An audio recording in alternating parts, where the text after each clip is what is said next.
자, 이제 제 80강 강의를 들어가도록 하겠습니다. 자, 이번 강의에서는 주택임대차보호법, 이것도 여러분들이 민법에서, 특별법에서 배웠던 부분이었죠. 자, 주택임대차보호법에서 이제 내용을 한번 살펴보겠는데요.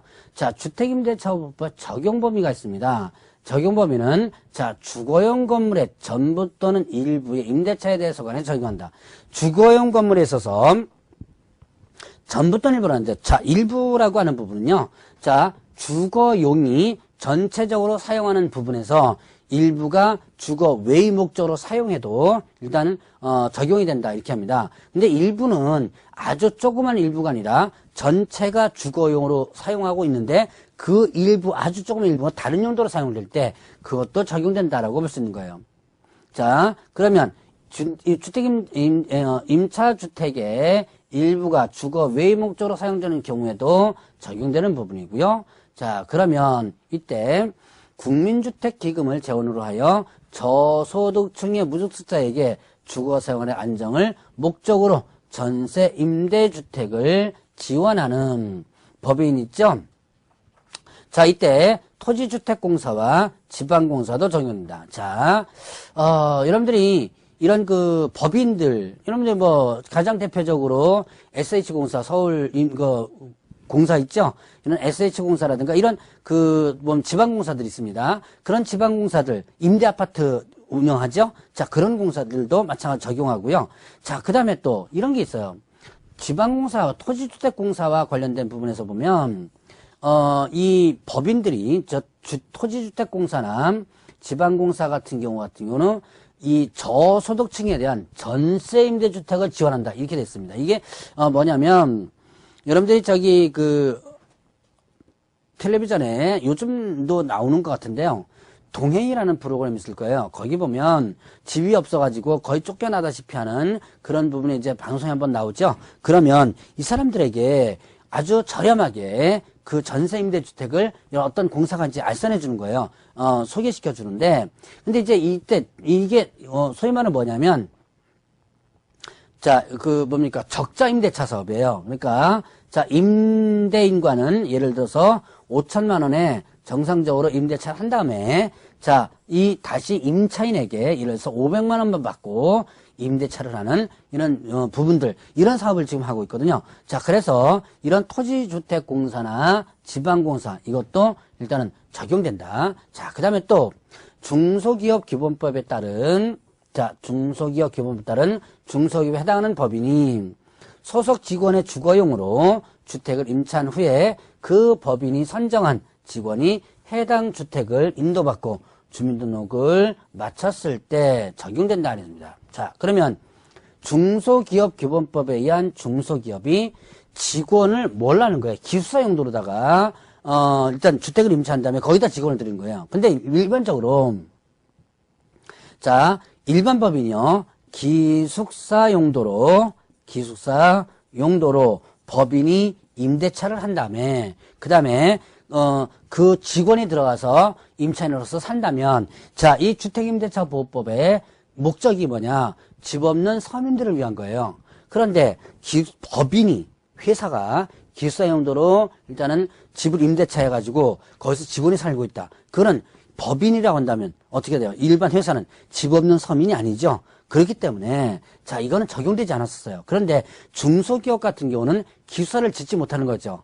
그래서 주변 지역에 단독주택 같은 걸 해가지고 기숙사 용도를 하고 있는데 주택임대차법 적용되지 않아서 불편한 부분이 상당히 많았습니다. 그래서 2년 전에 이게 새롭게 들어왔던 내용이에요. 그래서 기본법에 따른 중소기업도 일단은 이 법을 적용한다. 자, 그러면 일단은 대항력이 있는데요. 대항력은 점유와 주민등록을 마친 때, 자, 대항력이라는 뭐예요?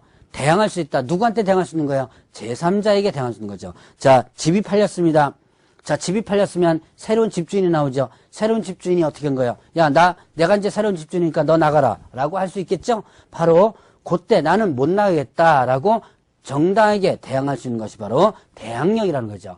자, 그러면 이때 대항력은 점유와 주민등록. 자, 인도죠, 인도와 주민등록을 마친 때 다음날 0시부터 이렇게 대항력이 발생하게 됩니다. 이건 인도 점유와 주민등록은 이건 뭐예요? 하나의 대항 요건입니다. 자, 그러면 대항력 발생 요건인데요.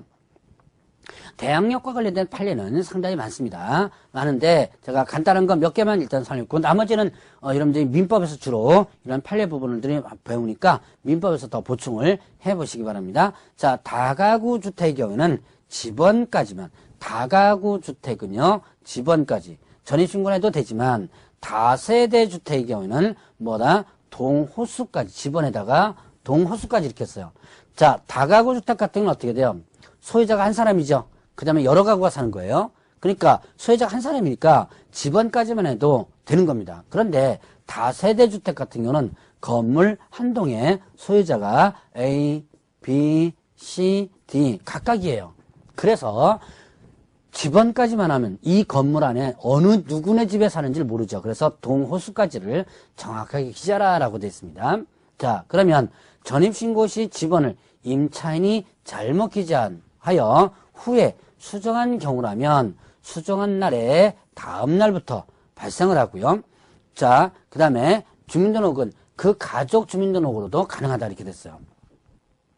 자, 임차인이 잘못해가지고 했다면 수정한 다음 날부터 대항력 발생하는데, 그런데 담당 공무원이 잘못한 거예요. 담당 공무원이 잘못했을 때는 이때는 바로 대항력이 발생한다. 자, 그 다음에 가족 주민등록까지도 일단은 포함이 되고요. 자, 간단하게 이 정도까지만 한번 구분하고 넘어가고 확정일자를 일단 보죠. 자, 확정일자란 확정일자를 받으면 대항력 이외에 자 후순위 권리자보다 우선해서 변제를 받을 수 있는 우선 변제권을 취득한다 그래요.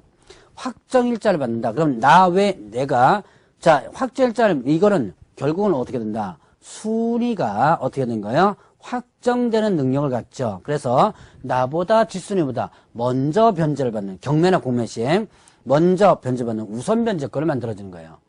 변제라는 게 나눠주는 거죠. 나눠주는 건데 자 집이 팔리면 경매로 그 대금에서 권리자에게 이렇게 나눠주게 되거든요. 그 나눠주는데 거기에서 순위대로 나눠주는 거예요. 그 순위가 발생되는 거죠. 자 확정일자는 그런데 반드시 대항력을 갖추고 있어야 하며 자, 확정일자를 받으면 그날부터 확정일자가 효력이 생긴다. 자, 확정일자는 반드시 뭐가 있어야 돼요? 대항력이 있어요. 대항력이 있는 상태에서 확정일자를 받는다면 그날부터 그 확정일자 효력이 발생이 됩니다. 그러면 대항력이 없다면 대항력이 발생되고 나서 일단 확정일자 효력이 발생되는 것이죠. 자, 그러면 확정일자 받는 것은 확정일자는 주택의 소재지 읍면동사무소라든가 동면사무소, 동사무소, 주민센터 이거죠. 그 다음에 또, 특별시 자치도는 일단 포함되고요. 그 다음에 군구 출장소 있습니다. 그 다음에 지방법원이라든가, 그 다음에 지원과 등기소, 공증인. 자, 확정일자 받는 곳이 여러 곳이에요. 자, 이런 데서 동사무소라든가, 그 다음에 또, 뭡니까, 시군구, 그리고 또, 법원, 지방법원, 지원, 그 다음에 등기소, 공증인 이런 데서 확정일자를 받게 되는데요. 자, 이렇게 확정일자를 받았다. 그럼 순위가 확정되죠? 나보다 뒷순위보다 먼저 변제받을 수 있는 우선 변제권이 생기지만 확정일자를 받았다고 해서 경매 신청권이나 전전세권이 주어지지는 않는다. 자, 경매 신청권 부여가 안 된다는 얘기죠.